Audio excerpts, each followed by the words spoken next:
श्री शिवाय नमस्तुभ्यं। सभी भक्तों को चैत्र के नवरात्रों की ढेर सारी शुभकामनाएं। आइए स्वागत है भक्तों। नवरात्रि का महापर्व बहुत ही शुभ और मंगलकारी माना जाता है। नवरात्रि के पूरे 9 दिन गंगा जल की हर एक बूंद की तरह पवित्र माने जाते हैं। ये शुभ समय भक्तों के जीवन में खुशियों की सौगात लेकर आता है। महाव्रत में की गई पूजा बहुत ही शुभ मानी जाती है। इससे समस्त देवी देवताओं की कृपा प्राप्त होती है और पूजा पाठ का फल कई लाख गुना प्राप्त होता है।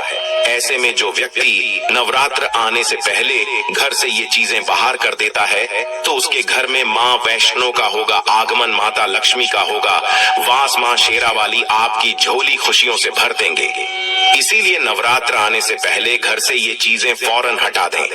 भक्तों, आज हम कुछ ऐसे ही गलतियों के बारे में जानेंगे जो अगर आपके घर में भी होती है तो माता लक्ष्मी कभी नहीं करती ऐसे घर में प्रवेश। फिर चाहे आप कितने ही पूजा पाठ कर लो, माता लक्ष्मी ऐसे घर में कभी नहीं आती। ऐसे घर से देवी देवता भी हमेशा रहते हैं नाराज। सबसे पहले नवरात्रि के पहले ही मंदिर की अच्छी तरह से साफ सफाई कर लें। मंदिर के अंदर अगर पुरानी मालाएं हैं, टूटी फूटी मूर्तियां हैं, उसके साथ ही खाली माचिस की डिब्बी रखे हुए हैं तो उन्हें बाहर फेंक दें तथा खंडित मूर्ति को किसी नदी में प्रवाहित कर दें। घर में छोटे बच्चों को नवरात्रि का व्रत नहीं रखना चाहिए। इससे उनकी जान को खतरा हो सकता है क्योंकि इस व्रत में शरीर को अधिक शक्ति की जरूरत होती है। माता शेरा वाली की तस्वीर अगर कांच के फ्रेम की है और वह हल्की सी भी अगर टूटी हुई हो तो ऐसी कांच को बदलवा लें या ऐसी तस्वीर को जल में विसर्जित कर दें। टूटी मूर्ति की पूजा करने से, टूटी तस्वीर की पूजा करने से आपकी श्रद्धा, भक्ति, व्रत आदि सब टूट जाता है। आपका व्रत खंडित हो जाता है। दोस्तों, नवरात्रि के 9 दिन बहुत ही पवित्र होते हैं। नवरात्रि के 9 दिनों घर को साफ सुथरा और पवित्र रखना अति आवश्यक है। इसीलिए नवरात्रि के 9 दिनों में ब्रह्मचर्य का पालन किया जाता है और तामसिक भोजन ग्रहण नहीं किया जाता। नवरात्रि के 9 दिनों में माता रानी के भक्तों को प्याज, लहसुन, मांस, मदिरा और अंडे से दूर रहना चाहिए। अधिकतर भक्त नियम का पालन भी करते हैं लेकिन वह एक गलती कर बैठते हैं। वो नवरात्रि के 9 दिनों में अपने घर इन अपवित्र चीजों को रख लेते हैं। ऐसा भूल कर भी नहीं करना चाहिए। भागवत पुराण के अनुसार नवरात्रि के 9 दिनों तक माता रानी अपने भक्तों के घर में वास करती है। अगर आप भी चाहते हैं कि माता रानी आपके घर में वास करें तो आप अपने घर के वातावरण को पवित्र रखें और नवरात्रि शुरू होने से पहले ही अपने घर से प्याज, लहसुन, मीट, अंडा और मदिरा को बाहर निकाल दें। अपने घर को साफ रखें। इन वस्तुओं को घर से बाहर निकालने के बाद अपने घर में गंगा जल का छिड़काव अवश्य करें।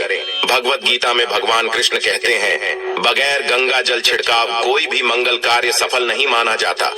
गंगा जल का छिड़काव स्वयं भगवत गीता में श्री कृष्ण ने बताया था। अगर आपके घर में गंगा जल ना हो तो मार्केट से गौमूत्र ला सकते हैं और गौमूत्र लाकर आप गौमूत्र का अपने घर में छिड़काव करें। बस थोड़ा सा पानी में डाल लें। इससे आपके घर का वातावरण पवित्र हो जाएगा। घर में मौजूद नकारात्मक ऊर्जा भी नष्ट हो जाएगी। भक्तों, वहीं अधिकतर लोग अपनी छत पर या घर के मुख्य दरवाजे के आसपास कबाड़ इकट्ठा कर देते हैं। ऐसा करना अशुभ माना जाता है।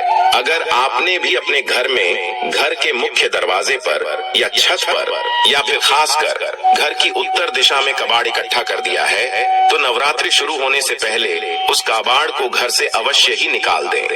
भक्तों, यदि आपके घर कोई भी बंद घड़ी है तो नवरात्रि शुरू होने से पहले उसे अपने घर से हटा दें और नई घड़ी ले आए या उसकी मरम्मत करवा लें।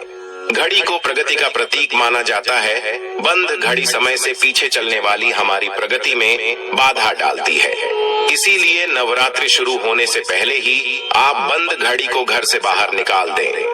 दोस्तों, अगर आपके घर के मंदिर में किसी भी तरह का कोई फालतू सामान रखा है जैसे कि सड़े गले फूल, अगरबत्ती, धूप बत्ती के डिब्बे या माचिस आदि के डिब्बे या कोई भी खाली पैकेट मंदिर में न रखें या फिर कोई फटी पुरानी धार्मिक पुस्तक या भगवान के कोई भी पुराने कपड़े जो खच गए हैं या मुकुटमाला जो खराब हो गई है तो उन्हें आप जितना जल्दी हो सके अपने मंदिर से हटा दी।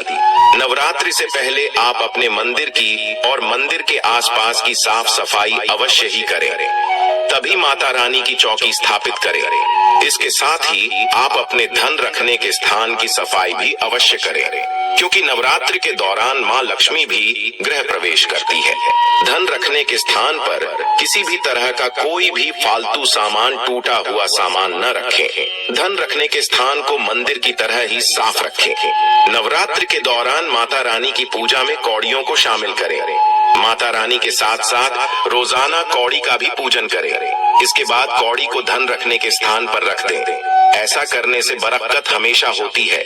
अगर आपके पास पुराने जूते चप्पल इकट्ठे हो गए हैं तो नवरात्रि से पहले उन्हें घर से बाहर निकाल दें।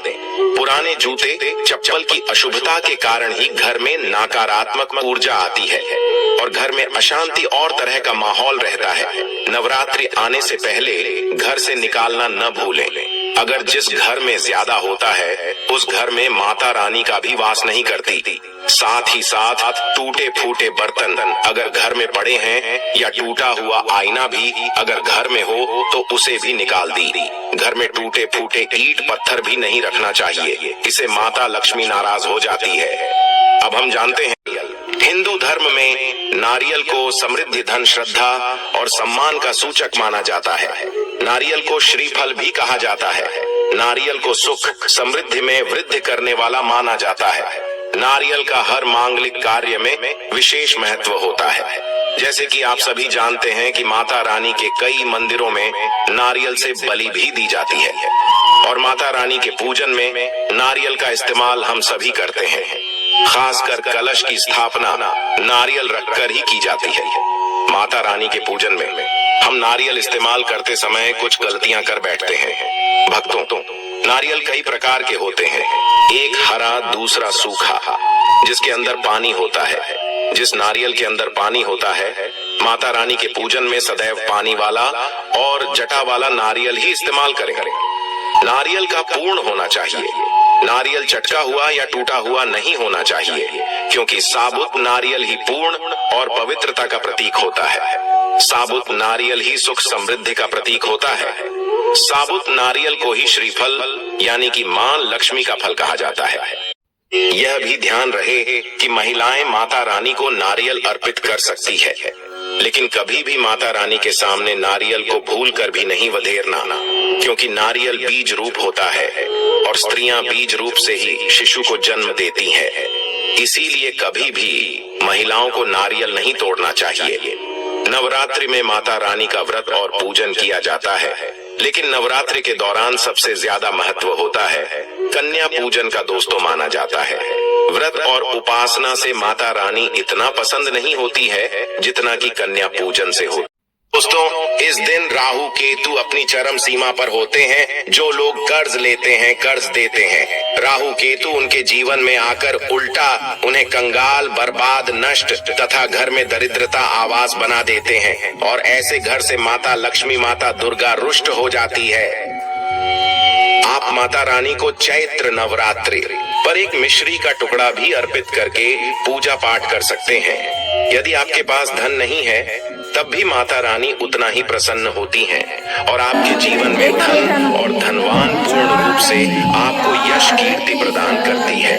माता को छल कपट द्वारा धन प्राप्त करने पर तथा उन पैसों से पूजा करने पर माता प्रसन्न नहीं होती, उल्टा माता रानी अत्यंत रूप से क्रोधित हो जाती है। इसीलिए हम तो कहते हैं कि जगमग ज्योत जली है।